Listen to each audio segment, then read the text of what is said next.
Today's our topic is positioner in the unit number 4 control valves. In the last session, we have studied about the different types of actuator used in the control valve. So, actuators is the final control elements in every control valve. Now, what is the use of the positioner? So, the valve positioner is basically a relay that sends both an instrument signal and the valve stem position. So the primary function is to ensure that the valve plug position is always directly proportional to its controller output pressure. So it may be described as a closed loop controller that has the instrument signal as input signal and the output to the control valve as the diaphragm and the feedback from the valve stem. So we can use a instrument signal as the input signal, diaphragm work as the output, and the valve stem is used for the feedback signal. So positioner is generally used for the closed loop control system. Now reason to use the different types of positioner. So the first reason is it is improve the accuracy of the control valve response. We can use a control valve. In this control valve, we can use a stem to shut down the control valve. Now, whenever the error is generated, we can connect the actuator with the stem. Again, the error is generated. That time, we can connect a positioner to improve the accuracy of the control valve. Next is a position can reduce the effect of many dynamic variations like packing friction due to the dirt, corrosion, lubrication, or the lack of lubrication. The third one is the increase the fine control. Fourth one is the minimize or overcome the hysteresis. The valve plug is unbalanced due to the pressure drop. So the position can set the valve position. It is increase the speed of response. It's allow the distance between the control and the control valve, and it will linearize the non-linear actuators. It can increase the pressure that the particular actuators and the valve can be act as a amplifier. So using the valve positioner, we can linearize or we can stabilize the control valve position, and it is act as a feedback controller. So there are different types of positioner. So the first type is the pneumatic positioner, the second type is the electro-pneumatic positioner, and the third type is the digital to pneumatic positioner. So depending upon the application, pneumatic positioner are divided into two types. The first one is the force balance type positioner, and the second one is the motion balance positioner. So first of all, what is the pneumatic positioner? So the positioner are usually mounted on the side of the diaphragm actuators and on the top of the piston and the rotary actuator. So after the actuator, we can connect the positioner. We can connect the position on the side of the control valve or on the top of the piston. Now they are mechanically connected to the stem to compare the stem position with that required by the controller. So the pneumatic signal is supplied to the positioner. The positioner translates this to a required valve positioner and supply the valve actuator with the required air pressure to move the valve to the correct position. So first of all, what is the force balance type positional? So this control signal pressure applied an upward force on the force beam such that the buffle tries to approach to the nozzle. So here in the force balance positional, we can use the flapper nozzle condition. So increasing the back pressure in the nozzle side, the pneumatic amplifying relay to the output a greater air pressure to the valve actuator, which in turn lift the valve stem to the upward side and opening the control valve. So this is the diagram of the force balance positioner. Here you can see that we can use a 100 psi air supply pressure as an inflow. After that we can connect a flapper nozzle mechanism to the control the position. As you know, in the flapper nozzle they are generated a back pressure, and with the flapper nozzle we can also connect the force beam and we can also connect it to the spring.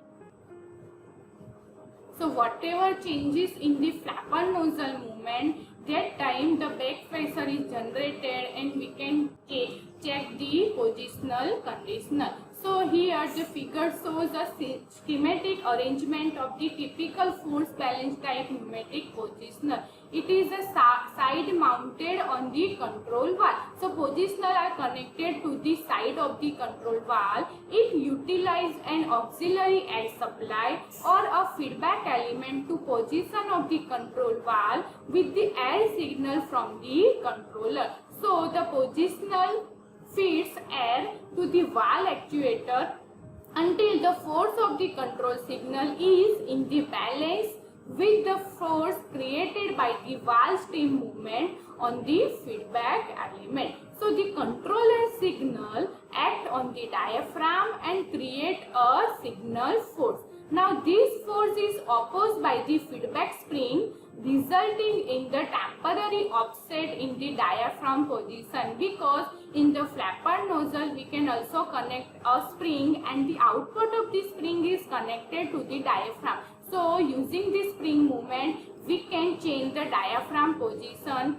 This activate the spool valve, which in turn allow air to flow to the diaphragm of the actuator. So the control valve therefore moves upward side and the downward side. So this motion is transmitted to the cam, which is connected with this diaphragm, and then rotate the control valve. So the cam displacement is again transmitted to the feedback spring via the level arrangement. Hence the spring compress and produce an equivalent force to match the signal level, and so this type of positional are known as the force balance positional, because using this spring movement we can set the diaphragm moment, and using the diaphragm moment we can set the output range of the system. Okay, the advantages of the force balance positional. So the first one is it is the simple and the durable construction. It is easy to maintenance. No changing part is required for the reversing action. High sensitivity and excellent stability assure its performance even for the service with the variation, and operating speed of the final control element is greatly increasing. This is the advantages of force balance positioner. Now the next type is the motion balance type positioner. So in this mechanism, an increasing signal pressure causes the beam to advance towards to the nozzle and generating increasing nozzle relay to send more air pressure to the valve actuators. So this is the diagram of the motion balance type position. So this is the diagram of the motion balance type positional. Here we have used a relay amplifier, and with the relay amplifier we can connect a flapper nozzle mechanism. Now with the flapper nozzle mechanism, control signal is there, and the value of the control signal is 3 to 15 psi. That means 3 psi is the minimum control signal value and the 15 is the maximum control signal value. Now with the flapper nozzle we can also connect a spring, and with this spring we can connect a stem of the control valve. With this stem we can connect the position. So depending upon the inflow, the flapper nozzle generated a back pressure, and using the back pressure the spring goes to upward side and downward side, and using this we can control the outflow of the control valve. So at the valve stream lifts upward side, the upward motion to the right hand end of the beam counters the beam previous advance travel to the nozzle. Now when the equilibrium is reached, the beam will be in the angle position with the bellows motion balanced by the valve stem motion. So this is the diagram of the motion balance type positional. Basically in the motion balance type positional, we can use a bellows instead of the diaphragm. Here a bellows is to receive the instrument signal, a beam is fixed to the bellows at the one end and to the valve stem on the other end through the linkage, and a relay whose nozzle is connected with the flapper nozzle arrangement. So the bellows type input elements are generally through to be more accurate than the diaphragm. That's why we can use here a bellows instead of the diaphragm. Now the both type of the positional are used successfully as the bellows moves in the response to the change in the instrument signal. The flapper nozzle arrangement moves either the add to open condition or add to close condition, and until the valve stem position corrected to the instrument add signal.